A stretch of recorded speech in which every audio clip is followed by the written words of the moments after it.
Welcome to Living a Full Life podcast. Join us as we explore health topics that encourage raising healthy children, living a healthy life, and living the best life possible. Now, here's your host.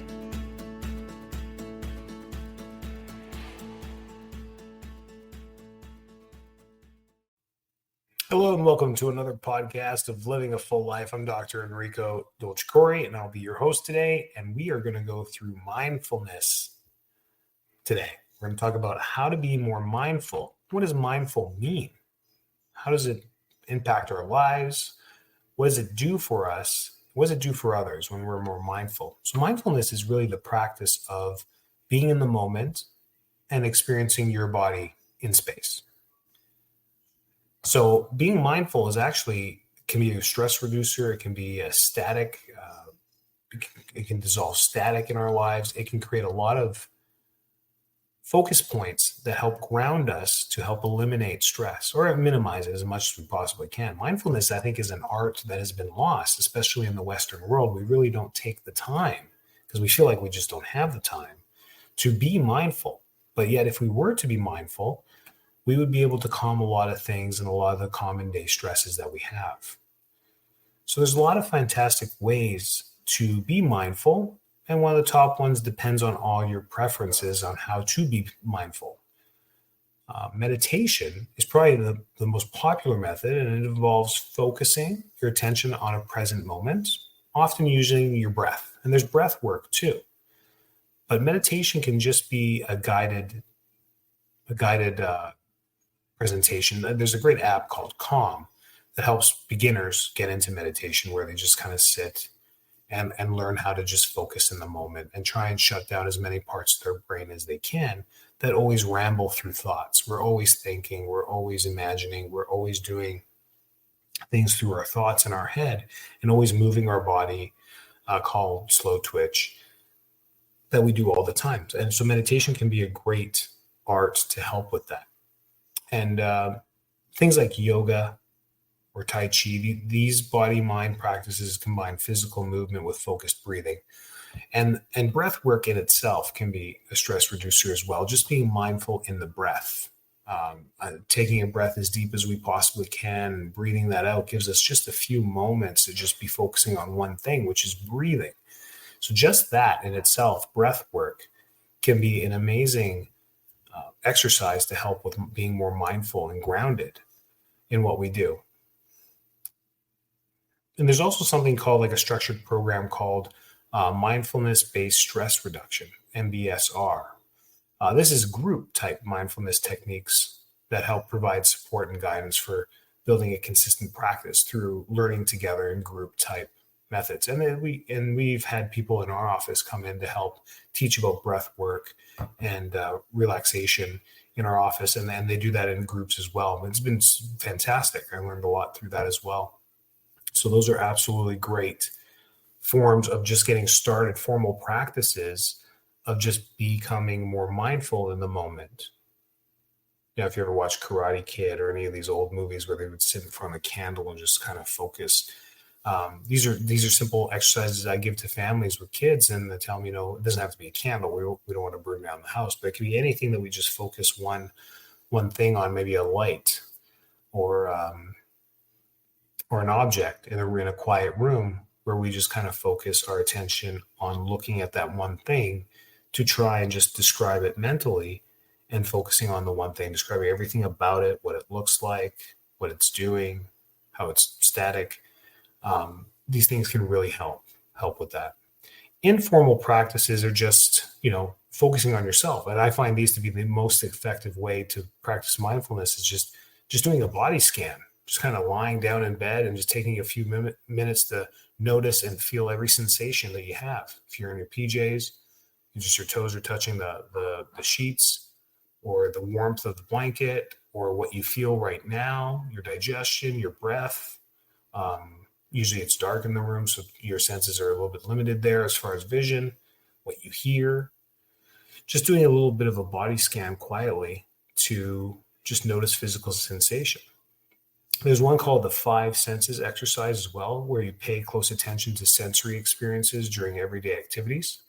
focusing on what you see, what you hear, what you smell, taste, and touch. For example, really savoring your morning coffee or appreciating the sounds of nature on a walk. These, I think, are more practical things in the way we live our lives, is like when we go for a walk with the dog, to just taking a moment to just enjoy the breeze, enjoy, the flowers, whatever it is that we're walking by, the nature, the birds, whatever it is that are walking by or flying by, and enjoying that and just practicing our senses in nature as well. Another exercise, which is great, mindful eating, where we can use tasks during the day like breathing. We all have to breathe. So taking a moment to focus on breathing is great. We all have to eat. So taking a moment on eating is absolutely fantastic as well. Just eat slowly and deliberately. We use these exercises with eating to help with mastication and TMJ issues as well. So there's a practical thing with this too, trying to chew food on both sides of the mouth equally. Instead of eating all on one side and then moving it to the other side and then swallowing, trying to divide the food into two on both sides and masticate each side equally. That's a great task, and it's great for the jaw as well. But while you're doing this, you can focus on the taste, the texture, the aroma, the sensation.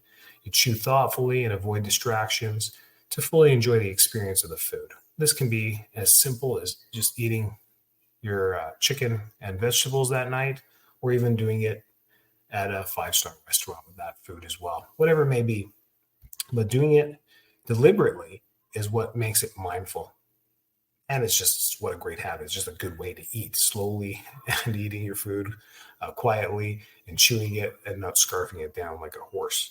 That's a great way too. We talked about breathing, but throughout the day, take a few moments to pause and focus your breath, observing its natural rhythm and letting go of worries or distracting thoughts. So during the breathing, to also kind of let go of things. Because sometimes just when you focus on the breath, you still got thoughts going through your head. So not just focusing on the breath, inhaling and exhaling, but letting go of those thoughts and then bringing it to your body, trying to expand your rib cage as you breathe, trying to keep that motion going while keeping your body still. These things, you can do it in a seated position in front of the desk. You can do it standing. You can do it lying down. Doesn't matter. Either way, it's just mindful to think about how you breathe in and out. So start small and be consistent with all this. That's the key. If you're going to do, 60 seconds every day, just put aside 1 minute every day to do this, whether it's through chewing your food, whether it's through breathing, whether it's through meditation, whether it's through stretching or yoga, whatever it may be. Start and become consistent. This is a great time of the year to create new habits because everyone's on the same page. Begin with just a few minutes of practice each day and gradually just increase as you feel comfortable. Consistency is key to building and maintaining a mindful habit. Be kind to yourself. Don't get discouraged if your mind wanders or you get caught up in thoughts. I remember when I started testing meditation and trying to learn and starting to do it, it was ridiculously frustrating at the very beginning. To do it. Actually, later on, at the very beginning, I didn't know what I was doing. So I thought I was doing a good job. Then when you start to learn the little things, you're like, oh my gosh, how many thoughts were going through my head? That's not meditation at all. I thought because I was just sitting still for 10 minutes that I did a great job. But all the thoughts that were going through my head, I was like, oh my gosh, I didn't focus on anything. So then at that point, when I was able to understand what it is to just be still, it was 100% frustrating, just completely frustrating because I couldn't stop thinking. It was impossible. I don't ever think I did this long enough. And it was just months that I was practicing this daily. This was before kids, where I don't think I got to the point where no thoughts were going through my head. I don't think I got to that point, which is considered an advanced level of meditation or thought, to not be able to be focusing on any thoughts.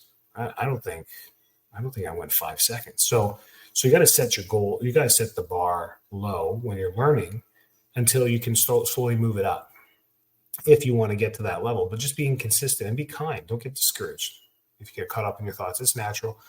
Just gently bring your attention back to the present moment without judgment. That's the best way, and just restart. And make it enjoyable. This doesn't have to be from a book or a program or anything that's super serious. Just explore different mindful activities to find what resonates with you, and even connect with others. There's groups and online support and Facebook groups and a whole bunch of stuff out there where you can learn more about being mindful. It's not remember, it's mindfulness is a practice. It's not something you're going to get to. It's not a destination. There is no final goal with this.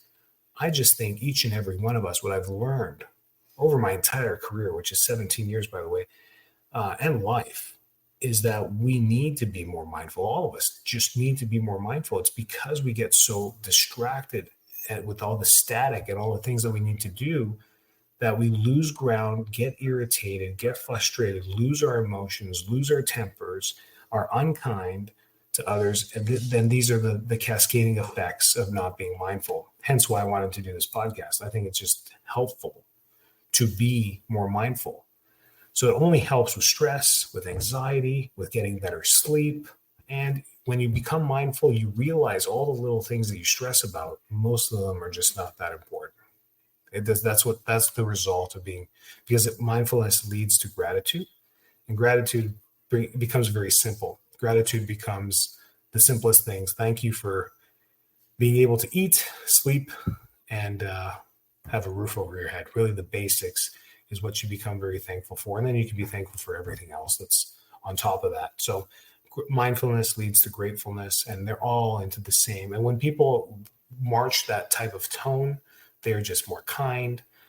They're more understanding. They're also more magnetic. These people become more magnetic. And if you're a parent, you want to become as magnetic as possible to your kids. You want to be the role model and a leader for as long as you possibly can in their life. They always should be able to turn back to you. And that happens by being stoic. It happens by being mindful. It happens by being grateful, because you're open to more people. The more static you create in your own life, the harder it is to attract other people. You lose that magnetism to other people. So yeah, this year is going to be a little bit different. We're going to elevate people this year with their health and their vitality, and try and get them to a higher frequency, vibrancy, whatever it is that you follow as far as your health paradigm. It's about being mindful and reducing the stress. It has been a stressful year, last year. It's going to be another stressful year, unfortunately, with economic and financial stuff that's going on for everyone that's affected with this. Just the cost of life has gone up. So that's why I thought a podcast like this could be useful. So try mindfulness, whatever that means to you, whatever way that sounded good there. I just gave you the simplest forms of being mindful. And then let me know. Send us some comments, respond back to us. Let us know one way or another through social media, or responding to the podcast itself. And let us know what you tried. What did you learn? What did you get from? What worked for you? Maybe we can get enough responses so that we can help people, guide them to maybe it is the breath work that was the most effective, or whatever it may be. So I'd love to hear more about your journey through mindfulness. Have a fantastic week, and we'll catch you just like every single week here on Living a Full Life. Thanks so much for tuning into this episode of Living a Full Life podcast. If you're enjoying the show, please feel free to rate, subscribe, and leave a review wherever you listen to your podcasts. That helps others find the show, and we greatly appreciate it. Thanks again for tuning in, and we'll catch you in the next episode.